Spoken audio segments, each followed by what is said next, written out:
సెంటా class Christmas తాత, father of Christmas.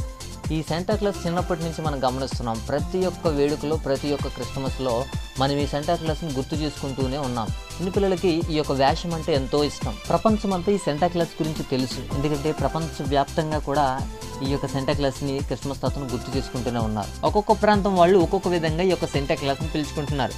Schengen Loren అని China వాళ్ళు పిలుచుకుంటున్నారు. ఫాదర్ ఆఫ్ క్రిస్మస్ అని ఇంగ్లాండ్ వాళ్ళు పిలుచుకుంటున్నారు. పెరల్ నోయల్ అని ఫ్రాన్స్ వాళ్ళు పిలుచుకుంటున్నారు. క్రిస్మస్ చైల్డ్ అని జర్మనీ వాళ్ళు పిలుచుకుంటున్నారు. క్రిస్ట్ మోన్ అని నెదర్లాండ్స్ వాళ్ళు పిలుచుకుంటున్నారు. జోల్ పిక్కీ అని ఫిన్లాండ్ వాళ్ళు పిలుచుకుంటున్నారు. క్రిస్ క్రింగిల్ అని జర్మన్ వాళ్ళు పిలుచుకుంటున్నారు. బ్లాక్ పేటర్ అని మొరక్కో వాళ్ళు పిలుచుకుంటున్నారు. పాపా నోయల్ అని స్పెయిన్ వాళ్ళు పిలుచుకుంటున్నారు. బబ్బు నాటల్ అని ఇటలీ వాళ్ళు పిలుచుకుంటున్నారు. అలాగే నానా విధమైనటువంటి ప్రాంతాల వాళ్ళు నానా రకంగా పిలుచుకుంటున్నారు. అలాగే మన భారతదేశంలో కూడా క్రిస్మస్ తాత అని, సెయింట్ నికోలస్ అని, సెంటా క్లాస్ అని, ఫాదర్ ఆఫ్ క్రిస్మస్ అని పేర్లు ఉన్నాయి. చాలామంది ఈ సెంటా క్లాస్కి, క్రిస్మస్కి సంబంధం లేదు, క్రీస్తుకి సెంటా క్లాస్కి సంబంధమే లేదు, ప్రతి క్రిస్మస్లోని ఈయన్ని ఎందుకు గుర్తు చేసుకుంటున్నారని కొన్ని విధాలుగా అపార్థాలు చేసుకుంటున్నారు. ఈ సెయింట్ నికోలస్ని, క్రిస్మస్ తాతని కూడా ప్రతి వారు కూడా అపార్థం చేసుకుంటూ క్రీస్తుతో పోల్చుకుంటున్నారు. క్రీస్తుకి తమ్ముడు కాదు, క్రీస్తుకి తండ్రి కాదు, ఈయన సాధారణ మానవుడు, దేవుడి ద్వారా, క్రీస్తు ద్వారా రక్షించబడ్డ ఒక భక్తుడు, ఒక విశ్వాసి. ఎందుకంటే కొంతమందికి ఈ సెంటా క్లాస్ గురించి తెలియక వాళ్ళు క్రిస్మస్లోనే చూస్తారు, ఆ యొక్క వేషధారణ మాత్రమే చూస్తారు, కానీ వారి గురించి పెద్ద పట్టించుకోరు. కానీ నిజానికి ఈ సెంటా క్లాస్ గురించి తెలుసుకుందాం. సెంటా క్లాస్ అసలు పేరు నికోలస్, సెయింట్ నికోలస్. చాలా సంవత్సరాల క్రితము, క్రీస్తు శకము 270వ సంవత్సరము మార్చి 15వ తారీఖున ఈయన జన్మించాడు. ఈయన ప్రాంతము ఆసియా ఖండంలో సైసియా అనే పట్టణంలో పర్రాటా అనే ప్రాంతము. నికోలస్ తల్లిదండ్రులు గొప్ప భాగ్యవంతులు, గొప్ప ధనవంతులు. దేవుని యందు భక్తి శ్రద్ధలతో దేవుని యొక్క పరిచర్య చేస్తూ ఉండేవారు. అయితే నికోలస్ చిన్నతనంలోనే తల్లిదండ్రుల నుంచి దూరం అయిపోయాడు. తల్లిదండ్రులు మరణించారు. చిన్నతనంలో యుక్త వయసులోనే తల్లిదండ్రులను పోగొట్టుకున్న నికోలస్ భక్తి శ్రద్ధలు మాత్రం తగ్గేవాడు కాదు. తల్లిదండ్రుల కంటే అధికమైనటువంటి విశ్వాసాన్ని చూపించేవాడు. ఒంటరి వాడిపోయిన ఈ నికోలస్ తన అంకుల్ వద్ద పెరుగుతున్నాడు. ఈ నికోలస్ ఉన్న సమృద్ధిలో సుఖపడేవాడు కాదు. ప్రతి వారిని దరి చేర్చుకునేవాడు, లేని వారికి పెట్టేవాడు, అవసరతలో ఉన్న వారికి ప్రతి వారికి కూడా సహాయం చేసేవాడు. చిన్ని పిల్లలను ఆదరిస్తూ, లేని వారికి సహాయం చేస్తూ, దేవుని సువార్తను ప్రకటిస్తూ, ప్రతి వారికి కూడా సహాయం చేయడము, దేవుని ప్రకటించడం చేసేవాడు. అలాంటి ప్రాంతాలను, పట్టణాలను కూడా బిషప్లు పరిపాలిస్తూ ఉండేవారు. వయసు పెరిగి వృద్ధాప్య స్థితిలో ఉన్నటువంటి ఆనాటి బిషప్లు కొత్త వారి కోసము ఆసియా ఖండం మొత్తము ప్రకటించారు. అయితే దేవదూతల ప్రత్యక్షత చొప్పున ఈ నికోలస్ని బిషప్గా ఎన్నుకుంటారు. దేవదూతలు చెప్పిన రీతిగా నికోలస్ అతి చిన్న వయసులో 19వ సంవత్సరంలోనే బిషప్గా ఎన్నుకోబడతాడు. ఈ నికోలస్ బిషప్గా ఉండిన ప్రాంతము మైరా అనే ప్రాంతము. దీన్నే ఇప్పుడు టర్కీ అని పిలుచుకుంటున్నాం. ఈ నికోలస్ బిషప్ అయిన తర్వాత కూడా ఈ మైరా ప్రాంతంలో కూడా వీధి తిరుగుతూ, దేవుని ప్రకటిస్తూ, సహాయం చేస్తూ, లేని వారికి అందిస్తూ, అందరినీ ఆదరిస్తూ ప్రేమగా చూసుకునేవాడు. అధికారిగా కాకుండా సాధారణ సహవాసిగాని, సాధారణ సహకారిగాని అందరికీ సహాయం చేస్తూ, అందరినీ ఆదరిస్తూ ఉండేవాడు, దేవుణ్ణి ప్రకటిస్తూ ఉండేవాడు. ఇంకొన్ని గొప్ప లక్షణం ఏంటంటే నికోలస్ గాను, బిషప్ గాను సహాయం జరిగించినట్లు తెలియనిచ్చేవాడు కాదు. అందరికీ సహాయం చేసినా, అందరూ సహాయం పొందుకున్నా, ఎవరు సహాయం చేశారో, ఎవరి ద్వారా సహాయం వచ్చిందో కూడా తెలియనిచ్చేవాడు కాదు. అద్భుతమైనటువంటి దేవుని పరిచర్య చేసి, అందరికీ సహాయం చేసి, అందరూ మన్ననలు పొందినటువంటి ఈ నికోలస్ డిసెంబర్ 6వ తారీఖున 343వ సంవత్సరంలో చనిపోవడం జరిగింది. చనిపోయిన తర్వాత ఈయన చేసిన సహాయాలు, చేసిన కార్యాలు, చేసిన పరిచర్య అన్నీ కూడా వెలుగులోకి వచ్చాయి.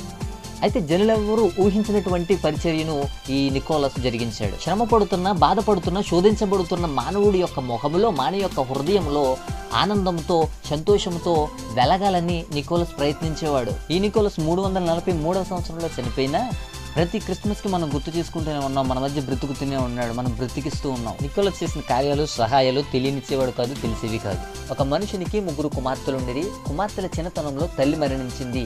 అయితే తినటానికి కూడా యోగ్యత లేనటువంటి దారిద్ర్యంతో బతుకుతున్నారు. కుమార్తెలను పోషించలేక, వారికి వివాహము చేయలేక ముసలితనంలోనికి పడిపోయిన తండ్రి ఏమీ చేయలేనటువంటి స్థితిలో ఉన్నాడు. పనిచేసే శక్తి లేదు, పోషించే యోగ్యత లేదు, ఎంతో కరువుతో, దారిద్ర్యంతో బతుకుతున్నారు. ఈ 3 కుమార్తెలకి ఆహారం పెట్టడమే ఇబ్బందిగా ఉన్న తండ్రి కట్నమిచ్చి 3 కుమార్తెలకి వివాహం చేయాలనే చింత ఎప్పుడూ కూడా మనసులో బాదుతూనే ఉంది. ఇటువంటి భయంకరమైన స్థితి నుండి, కరువు నుండి బయటపడాలంటే పెద్ద కుమార్తెను అమ్మివేయాలని నిశ్చయించుకొని ఆ రాత్రి దేవునికి ప్రార్థించుకొని మరుసటి రోజు ఉదయము బజారుకు తీసుకువెళ్ళి పెద్ద కుమార్తెని అమ్మివేయాలని వారు నిశ్చయించుకుంటారు. ఈ విధంగా ఆలోచించుకుని తండ్రితో పాటు 3 కుమార్తెలు నిద్రించుచుండగా రాత్రి సమయంలో కిటికీలో నుంచి ఒక మూట ఇంటిలోనికి రావడం జరిగింది.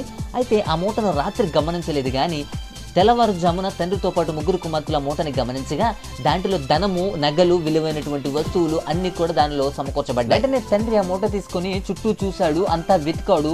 ఆ యొక్క మూటకు సంబంధించిన విషయం ఏమీ దొరకలేదు. ఎవరిది మూట, ఎవరిచ్చారనే విషయాన్ని కూడా కనిపెట్టలేకపోయాడు. అయితే బజారులోకి తీసుకువెళ్లి అమ్మివేయాలనుకున్న పెద్ద కుమార్తెను చూసి వచ్చినటువంటి ఈ యొక్క సహాయం ద్వారా పెద్ద కుమార్తెకు వివాహం చేసి పంపించడం జరిగింది. పెద్ద కుమార్తె చక్కగా బ్రతుకుతుంది. దేవుడు నా మొర విని నా పెద్ద కుమార్తెకి సహాయం చేశాడని తండ్రి ఎంతగానో సంతోషించి కొన్ని రోజుల తర్వాత మరలా కరువులో, దారిద్ర్యంలో బతుకుతున్న తన ఇద్దరు కుమార్తెలతో కూడా చింతిస్తూ ఉండగా మరలా నిశ్చయించుకుంటాడు. రెండవ కుమార్తెను కూడా నేను బజారుకి తీసుకువెళ్ళి అమ్మాలని నిశ్చయించుకుని ఆ రాత్రి సిద్ధపడి మరుసటి రోజు ఉదయం బజారుకి తీసుకువెళ్ళి ఆ యొక్క కుమార్తెను అమ్మివేయాలని నిర్ణయించుకుని ఆ రాత్రి దేవునికి ప్రార్థన చేసుకుని నిద్రించుచుండగా మరలా కిటికీలో నుంచి ఇంకొక మూట రావటం గమనించాడు. మూట విప్పి చూడగా ధనము, బంగారు నాణాలు, నగలు ఉన్నాయి. అంతా వెతికాడు, చుట్టూ చూశాడు, కానీ ఫలితం లేకపోయింది. రెండవ కుమార్తెకు కూడా వివాహం జరిగించి ఆ యొక్క ముసలి తండ్రి తన ఇద్దరు కుమార్తెల పట్ల ఆనందాన్ని వ్యక్తం చేస్తూ మిగిలిన మూడవ కుమార్తె పట్ల బాధపడుతూ ఉన్నాడు. నా ఇద్దరు కుమార్తెలను దేవుడు రక్షించి వారికి మంచి జీవితాలను అనుగ్రహించాడు, కానీ నా మూడవ కుమార్తెను కూడా దేవుడే మరి కాచుకోవాలని ప్రార్థించడం మొదలుపెట్టాడు. మరలా కొన్ని రోజుల తర్వాత ఈ చిన్న కుమార్తెను కూడా దేవుడు సహాయం చేయకపోతే నేను బజార్లో అమ్మివేయాలని నిశ్చయించుకుని ఆ యొక్క చిన్న కుమార్తెను కూడా అమ్మటానికి సిద్ధపడగా మరుసటి రోజు తెల్లవారుచుండగా తమ తలుపు యొద్ద మూట ఉండడానికి గమనించాడు తండ్రి.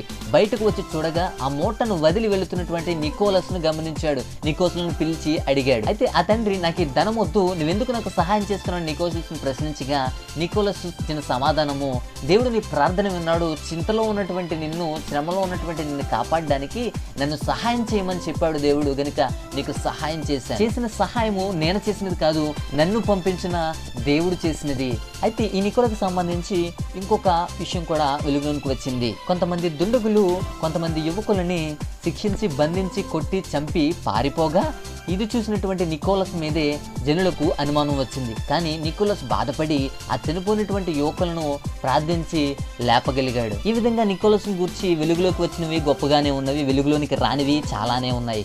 కానీ మనం గమనించవలసింది ఏంటంటే కార్యాల కథనాలన్నీ కూడా ఈ యొక్క నికోలస్ యొక్క భక్తి, శ్రద్ధ, విశ్వాసాలను బయలుపరుస్తూ ఉన్నాయి. ఆకలితో ఉన్నవాడికి కడుపు నింపి ఆహారం పెట్టేవాడు, చింతలో ఉన్నవాడికి సహాయం చేసి ఆనందాన్ని చూసేవాడు, చిక్కులతో ఉన్నవాడికి చిక్కుముడులను విప్పి సహాయం చేసేవాడు, వారి అందరికీ కూడా బహుమానాలు ఇస్తూ వారికి ఆనందాన్ని చూసేవాడు.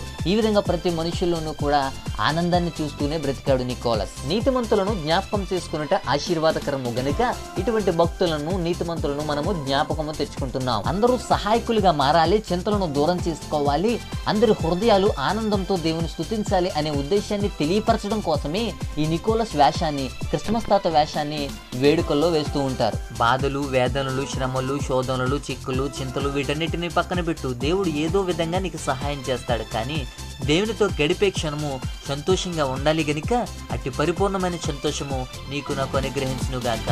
ఆమేన్.